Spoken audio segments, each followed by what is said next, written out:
Today's video is brought to you by QV, an interdimensional adventure out now for the Nintendo Switch. QV features a bright isometric world and is perfect for anime and puzzle fans. With her power to draw portals and walk on water, the protagonist QB explores mysterious ancient ruins and an adventure across dimensions. You'll also meet colorful companions such as the proud Varen the Penguin and a nameless cold but charming girl that seems to resemble QB in some way. Use your wisdom to solve puzzles and help QB through traps, obstacles, and an army of violent penguins. Somewhere hidden away exists a key to save the collapsing world, and it's up to you to save the universe. Warp anywhere and even walk on water and lava with QB's magic brush. Each rune has its own unique set of puzzles based on desert, jungle, and many more. The game has a total of 4 different difficulty settings too, so it's perfect for players of all levels of experience. QV even has a Metacritic score of 80 as well. Right now, there's a special 20% discount promotion going on till December 9th, so click my link in the description or check out the official QV Twitter account at QV_news for more information. And thanks to QV for sponsoring this video. We all know the Sonic series has had quite the legacy, and his time on the Genesis solidified him as a classic character that would stand the test of time. His first trilogy of games are held in pretty high regard, but Sonic 2 was always the one that stood out more to me. I've talked about it in bits and pieces here and there in other videos, but I think it's time that I take a deeper look at it and give it its own video. Today, I'm gonna take a look at Sonic the Hedgehog 2 and see what makes it special and what makes it stand out. Let me start this off by saying, and I've said this multiple times now, Sonic 2 is my favorite game of all time. It was my first experience with the Blue Blur, and to this day, out of the entire series, it's the one game that's made a bigger impact on me than any of the others. Now, I've mentioned this in a previous video, but the Sega Genesis was the first console I ever got that was brand new and my own. Up until that point, I myself had only had an NES, which at the time was previous gen tech and very easy to come across at yard sales, so any of the games I owned were used ones that my parents acquired secondhand. Other than that, I sometimes had access to my uncle's old Atari 2600 and ColecoVision consoles whenever I would visit my grandma. It wasn't until a few years into the Sega Genesis life that I ended up being gifted a brand new Sega Genesis Model 2 bundled with Sonic the Hedgehog 2, so I guess that also means that Sonic 2 was the first brand new game I ever got. I guess you could call it fate that it ended up becoming my favorite video game of all time. Shortly after, I was able to get my hands on the rest of the Genesis-era Sonic games, and though I did enjoy Sonic 3 quite a bit, nothing grabbed my attention and hooked me as much as Sonic 2 did. Everything about it was just leagues better in my eyes, from the level and art design to the music, and though I still acknowledge Sonic 3 as being one of the best and most celebrated 2D platformers of all time, I think Sonic 2 was just an overall better example of what I always liked about 2D Sonic. Hey, real quick, if you like the video, consider subscribing. It's honestly shocking how much of a difference it makes when people actually subscribe, so if you like what you see and you want to see more, click the subscribe button to see when I upload. So, at the title screen, it looks very reminiscent of the first game, only ramped up. Everything just seems to have more energy to it. While Sonic 1's title screen seemed playful but just a bit serious, Sonic 2's seems a bit more dire. Sonic looks less snarky or sassy and more determined this time around. We're also met with Tails jumping out at us for the first time, Tails being one of the biggest additions in the creation of the sequel. Now, you can play as Sonic alone or Tails alone if you go to the options menu, but I think for the full experience, you should probably play the game as Sonic and Tails together if you're playing for the first time. This also helps a lot against bosses, as Tails will often get extra hits in for you, and hey, if you have a little sibling, you can even hand them the second controller and have them play as Tails. They can't do much outside of attacking enemies for you, but it sure is an easy way to cheese the more difficult parts of the game. So unlike Sonic 3, which added some cinematic cutscenes, Sonic 2 throws you right into the gameplay, and the game gets right in your face right from the beginning. I'm not going to go in depth about all the zones in the game, but I do want to touch specifically on Emerald Hill Zone and talk about how it's just an overall improvement on the idea of what Green Hill Zone was. It is easily the better of the two zones in my opinion, and doesn't get anywhere near the amount of praise or love. Emerald Hill Zone is Green Hill Zone on crack. First of all, following up from what I briefly mentioned earlier, Emerald Hill Zone just immediately seems more dire, and that's mostly due to the music. Everybody seems to remember Green Hill Zone's music, and Sega likes to shove it in our faces every 3 seconds, but Emerald Hill's theme is just so much more epic sounding. You can tell something's different, the stakes have been raised, and it's no longer just happy and peaceful sounding. It isn't devoid of cheerfulness, that's definitely still there, but there seems to be this veil of seriousness draped over the entire piece. It's just as fun and catchy, but this time it's not all fun and games, and the melody often dips into places of despair or, I don't want to say sadness, but maybe worry. Here, take a listen.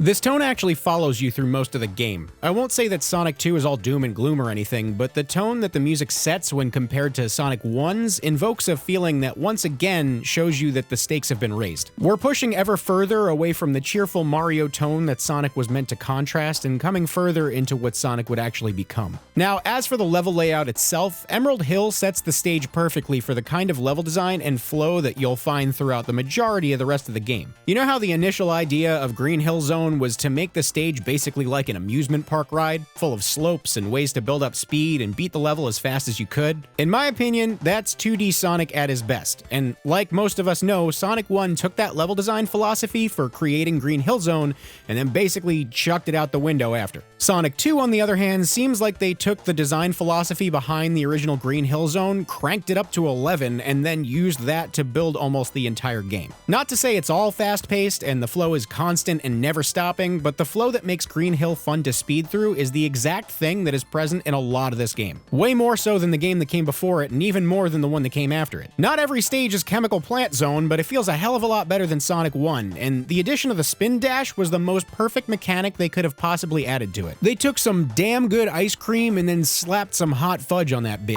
This first level places the groundwork for what will come in the stages following it, and it's the reason that I personally have the most fun with Sonic 2 when compared to its siblings. Don't get me wrong, this type of level design is definitely found in Sonic 3 and Knuckles, with the most notable standout being the fast parts of Hydro City Zone in my opinion, but Sonic 3 definitely reined itself in just a bit, and contains a lot more stop-and-go careful platforming. I don't think this is necessarily a good or a bad thing, and I think that's why it's so split down the middle when the conversation of Sonic 2 versus Sonic 3 and Knuckles is had. Truth be told, I don't think either game is objectively better than the other, and I think each respective game's strengths and flavor appeal to different sets of Sonic fans. To help articulate this further, I've asked a friend to hop on the video and give his 2 cents. Take it away, Mr. Apologist. Hello there, I'm Nick, and I run a show called Game Apologists, where we look for the good in bad games. I also do a lot of other stuff, but it's a whole thing. I'm sure Gilly can put a link somewhere if you're actually interested. I have spent an alarming amount of time talking about why I believe Sonic 3 and Knuckles is one of the greatest games ever made. But whenever I see a comment from somebody saying they like Sonic 2 better, I get it.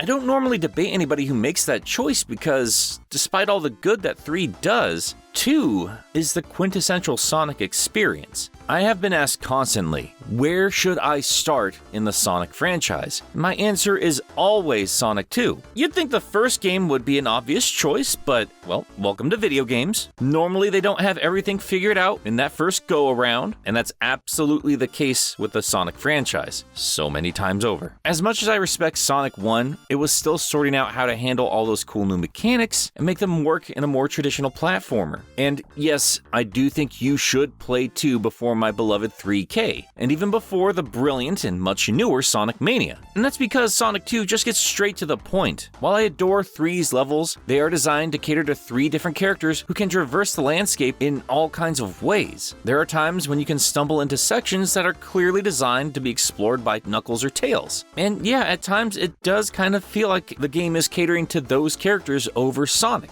And you know what? That's fine. There's a lot of pros in what 3K is doing. But if you're wanting to just cut to the chase and start zipping around, you go with 2. Even if Tails is there, but even in that case, Tails doesn't have the ability to fly in single player, therefore they don't design the levels around that either. And I know the mobile versions allow him to fly, but I'm talking about the original Genesis version, and I don't know why people keep arguing with me about that. It's literally a Google search away. The level designs are nowhere near as overwhelming to a new player as literally any of the other classic game starting levels. These zones are streamlined to take full advantage of that beautiful speed and momentum, begging you to use that brilliant spin dash whenever possible, and never really stumbling over themselves in terms of design until the very last handful of levels. But the journey up to that point is a lot of fun, and even with Metropolis Sky Chase and the like, I still feel like the change up in gameplay is a great way to indicate to players that they're nearing the end of their journey. I still far prefer Sonic 3K, and yeah, I can debate the positives between the 2 titles until I'm blue in the face, but what a great problem to have. The Sonic community has a pretty nasty problem these days comparing the negatives of the titles against each other. My pile of trash doesn't smell as bad as your pile of trash. But back with the Genesis, sure, you could like Sonic 2 or 3 better, but you would more likely hear debates comparing all of what Sonic brought to the table compared to what Mario had to offer. That's the kind of attention and respect the Sonic series demanded. Not to say I don't have some love for the 3D stuff or Mario or whatever. I'm not gonna eat up my little cameo trying to placate anyone who's offended. They're gonna leave angry comments one way or the other, and I'm sorry about that, Gilly. My point is, everything in Sonic 2 is designed specifically with Sonic in mind. There's a reason so many people look to it as the Sonic game. It's the perfect introduction to the series. It outclasses the first game in every single way. It doesn't get messy like CD. It's not both under and overcooked like the advanced games can be. And Sonic 4, well,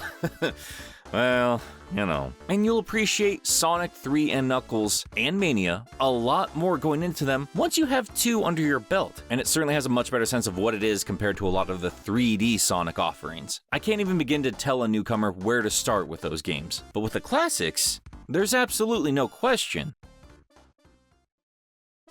So another place where this game shines for me is in its special stages. Yet another argument to be had in the 2 versus 3 debacle, and while I love Sonic 3's special stages, I think 2's are pretty underrated and get a bad rep. I don't think they're necessarily amazing, but they are absolutely misunderstood. Quick rundown, Sonic runs in a straight line collecting rings and avoiding hazards. If you collide with any hazards, you lose rings, and you need a certain number of rings to pass checkpoints and obtain the emerald at the end of the stage. These actually get pretty difficult, mostly due to the fact that the draw distance doesn't allow you enough time to see and react to some of the more difficult series of hazards. Now, you can practice these stages and get them down, which is totally doable, or you can be cheesy and pause scum. I don't ever hear anyone talk about this, but you can pause buffer through every last special stage and it works out just fine. Is it cheap? Yes. But so are these stages. I like them, I do think they're fun, they just can be a little cheap unless you learn the patterns. This issue was definitely improved in the Christian Whitehead remake and fixes the whole draw distance thing. I've also touched on this before in a previous video, but people rag on Tails all the time with these stages, and I do have something to say about this. This is yet another misunderstood aspect of the game. Yes, playing with Tails does increase the amount of rings needed to succeed, but people seem to believe this lie that Tails is somehow a detriment to your playing since he can get hit and lose rings. But the truth is, Tails can only lose the rings he collected, and Tails stands behind Sonic, meaning Tails only picks up or loses the rings you've already failed to collect. The little dude's just trying to help, and he's unfairly been getting for it for upwards of 30 years now. Oh god, this game's almost 30 years old. Oh dear. Time's really flying, huh? Sooner or later I'm gonna be talking. Sonic the Hedgehog was a game from 19... The reward for completing the special stages is well worth the effort. Ladies and gentlemen, this is the world's first introduction to Super Sonic. In-game rewards are never this cool anymore, and I don't think they ever will be. Except for maybe Doom Eternal. I'm sure most of you are familiar with Super Sonic, but if you aren't, it's basically God mode. Almost. Sonic gets a ton of extra speed, is almost invincible outside of being crushed or falling into bottomless pits, and also, well, a theme song plays that kind of ruins the rest of the game in the music department. But that's basically the only drawback. Activate Super Sonic by collecting 50 rings and jumping. As you play, the ring counter will slowly count back down to 0, so you need to keep collecting rings to keep your super form going, and I think that's a pretty fair trade-off. It does make the rest of the game a cakewalk, but honestly, if you knocked out all 7 special stages, you definitely earned it. So, while I think this game is mostly a masterpiece, let's address the elephant in the room. Metropolis Zone. Easily the worst zone of the game and a blemish on what is otherwise a stellar game. One of the biggest changes from Sonic 1 to 2 is that nearly all of Sonic 2's zones are broken up into 2 acts, unlike the typically 3 acts per zone that Sonic 1 had. It's 1 act and then another act with a boss at the end. Because of this, the stages never overstay their welcome, and it's easily an improvement over its predecessor. Except, of course, for Metropolis Zone. This stage sucks. It sucks so goddamn bad, and it seems to drag on forever. It is overflowing with not only some pretty confusing level layouts, but a group of the most cheap enemies to exist in the entire game, which happen to also be placed in the cheesiest spots imaginable. Good luck gathering up any kind of speed in this zone. Anytime you think you're doing good in Metropolis Zone, one of these assholes will show up to ruin your day before you have time to even react. And even in the instances where you are given time to react, Metropolis Zone loves to put you in situations where you literally can't. This entire zone sucks so bad, it drags on forever, and to top it all off, they decided to give this zone, of all of them, 3 acts. Not to get stereotypical YouTuber, you know, what were they thinking? But no, what were they thinking? What is any of this? It's like they realized at the second to last stage that the game wasn't going to be long enough, and so they threw in 3 acts of the cheapest shit possible just to pad it out. Playing through these stages does not feel anything like the rest of the game does. It genuinely doesn't even feel like they were designed by the same team. God, this sucks. At least the music is still good.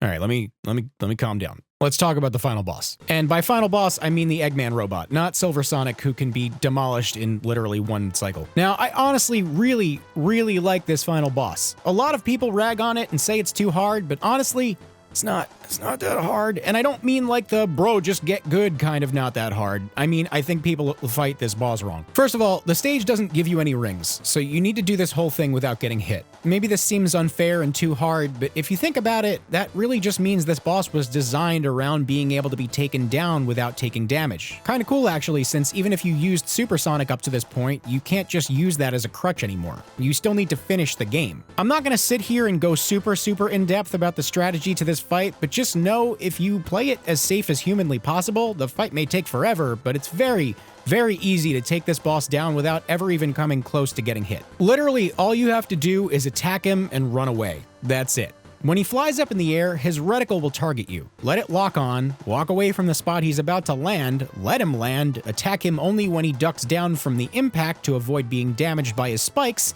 and then run to the other side of the screen. If you do that, his shooty spike hands will never touch you. You can even play it safer by only attacking him on the turns where he doesn't shoot his hands, since he alternates between landing and shooting and landing and just walking forward. This takes forever, sure, but you'll never be in any kind of danger playing this way. Conversely, being aggressive is rewarded by a much shorter fight. Knowing how to avoid his attacks and knowing where his hitboxes and hurtboxes are will make this fight a joke. Honestly, it's simple. Spikes bad. If you think about it, this falls in line with Sonic level design as well. If you're skilled, you can take the upper paths for a much shorter stage, but it's more difficult. The lower path is much easier, but it's also much longer, and I think this boss does a good job of implementing that philosophy into a final boss fight. Little food for thought for everyone who criticizes the Death Egg robot. Beating this final boss awards you with a very touching end sequence, and one of the most memorable game end songs, a Genesis rendition of Sweet Dream by Dreams Come True, a song that's just as iconic for me as the credits theme from Mario 64.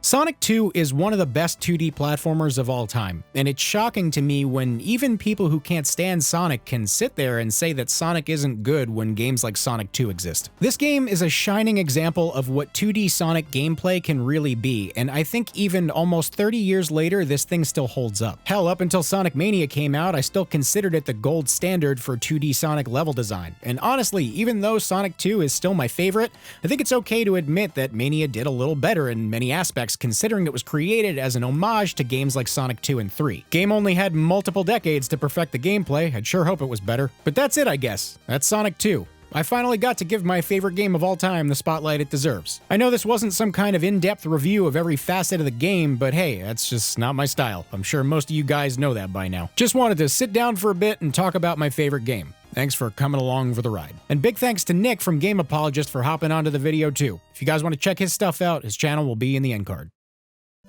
Hey, thanks for watching the video. If you liked it and want to see more, there's another Sonic video right there you can check out. And if you want to see everything I upload, subscribe and then tap the bell icon. And if you want to help support the channel, I also have a Patreon too.